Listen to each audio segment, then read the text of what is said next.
खबरदार अगर तू दरवाजे से निकली, आला हजरत इमाम अहले सुन्नत मुजद्दिद दीन मिल्लत मेरे आला हजरत से किसी ने पूछा था कि हजरत जी बीबी नात पढ़ सकती है? फतावा रज़विया की 14वीं जिल्द, बीबी मिलाद पढ़ सकती है? मिलाद। आला हजरत ने फरमाया अगर बीबी मिलाद पढ़ रही हो, नात पढ़ रही हो और उसकी आवाज गैर महरम के कानों तक जा रही हो, फरमाया उसे सवाब नहीं होगा, उसे हराम काम करने का गुनाह दिया जाएगा। बीबी को मना है, वो नात की आवाज भी औरत का ही नहीं पड़ता, दीन में तो औरत की आवाज का भी पड़ता है। दीन में तो औरत की, हजरत सैयदा ज़ैनब, हजरत फातिमा की वो लख्ते जिगर जो मैदान करबला में इमाम हुसैन बराबर की शरीक रही सैयदना इमाम हुसैन के साथ। याह्या बिन मोइन कहते मैं 15 साल तक हजरत ज़ैनब का पड़ोसी रहा हूं। 15 साल, घर बराबर होता है ना, बंदा बीबी देख ही लेता है। वो बीबी कभी पर्दा डाल के जा रही है दवाई लेने, कभी नजर आ ही जाती है। कहते 15 साल में सैयदा फातिमा की बेटी का पड़ोसी रहा हूं, मैंने कभी बुरके में छुपी हुई ज़ैनब भी नहीं देखी, बुरके में छुपी हुई ज़ैनब भी कभी नहीं देखी। हजरत अब्दुल्ला बिन जाफर तैयार जनाबे अलीउल मुर्तजा के भाई थे, उनके बेटे के साथ इनका निकाह हुआ था, बीमार हो गई। तो हजरत अब्दुल्ला कहने लगे ज़ैनब चल तुझे हकीम के पास ले जाऊं, तबीब के पास ले जाऊं। तो हजरत ज़ैनब कहने लगी आप जाइए मेरा हाल बता के दवाई ले आइए।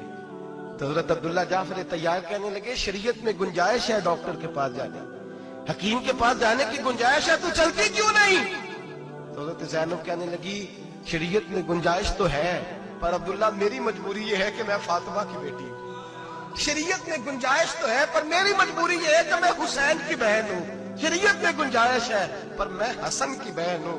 शरीयत में बड़ी गुंजाइश है पर लोग मुझे मोहम्मद अरबी की नवासी कहते हैं। गुंजाइश तो है पर मैं नहीं ना निकल सकती, इसलिए कि जितना कोई अपने आप को दीन के करीब जानता है उतना उसके पैरों में शरीयत की जंजीरें ज्यादा होती हैं। तो जनाब सैयदना अब्दुल्ला कहने लगे अगर तू पर्दा कर गई, अगर तू चली गई, तो फरमाने लगे ये तो अल्लाह की मशीयत है, तू दवाई ला दे ताकि मैं खा लूं, और अगर मैं चली गई तो मैं अपनी माँ से जाके कहूंगी कि अम्मा सारी तकलीफें मैंने छाती पे बर्दाश्त की हैं पर मैंने तेरे पर्दे पर आंच नहीं आने दी।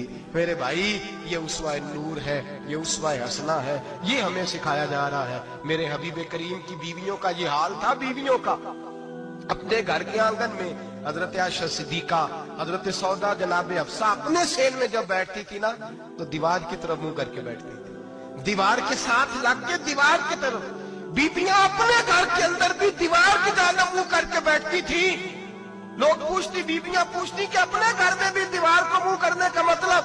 कहती हो सकता है कुछ छत पे चढ़े अचानक नजर पड़े, तो हम चाहती हैं फिर भी हमारा चेहरा नजर ना आए उसे, फिर भी हमारा चेहरा नजर। हम अपने घर के अंदर भी पाबंद रहती हैं कि हमारे चेहरे नजर ना आए। खुदा रा बड़े पैसे जिंदगी में लुटाए हैं, 1000 1500 बुरके पे भी खर्च करो, वो घर ले जाओ, वो अम्मा को भी दो, बहन को भी दो, बीवी को भी दो, उसको कोई ये पहन ले।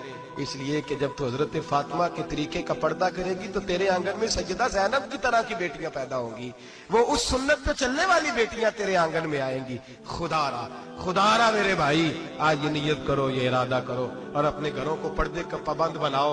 अगर एक बेटी पर्दादार हो गई तो कई खानदान पर्दादार हो जाएंगे, अगर एक बेटी पर्दादार हो गई तो कई घराने संवरेंगे, कई जगह पे नूर फैलेगा। ऐ अर्श के मालिक, ऐ मेरे महबूब के खुदा, तुझे वास्ता है मेरे महबूब की बीवियों का और तुझे सदका हुजूर की शहजादियों का। ऐ अल्लाह इतना करम बरसा, इतनी रहमत बरसा कि मेरे वतन की बेटियां और मेरे वतन की माएं बहनें बच्चियां ये समझ जाएं कि हमारी निजात सिर्फ हजरत फातिमा के बुरके में है, हजरत आयशा के पर्दे में है, सैयदा खदीजतुल कुबरा के हिजाब में है। अल्लाह करे ये समझ जाए और ये जब भी सजदा करें तुझसे हयाई मांगे, ये तुझसे जब भी सजदा करें ये तुझसे अपने लिए चादर ततहीर और पर्दा तनवीर मांगे। अल्लाह करे मुझ बेअमल की मुंह से निकले हुए लफ्ज किसी के दिल में तासीर बन के उतरे और फिर दुनिया के अंदर ये रिवाज आम हो कि हर कोई पर्दा करे, हर कोई बापर्दा हो जाए। ऐ अल्लाह तू तासीर नाजिल फरमा, ऐ अल्लाह तू अमल की दौलत नाजिल फरमा, ऐ अल्लाह हमारी बेटियों को इज्जत की चादर अता फरमा। हमेशा मिदहत खैरुल अनाम में गुजरे, दुआ है ये उम्र दरूद सलाम में गुजरे। आखिर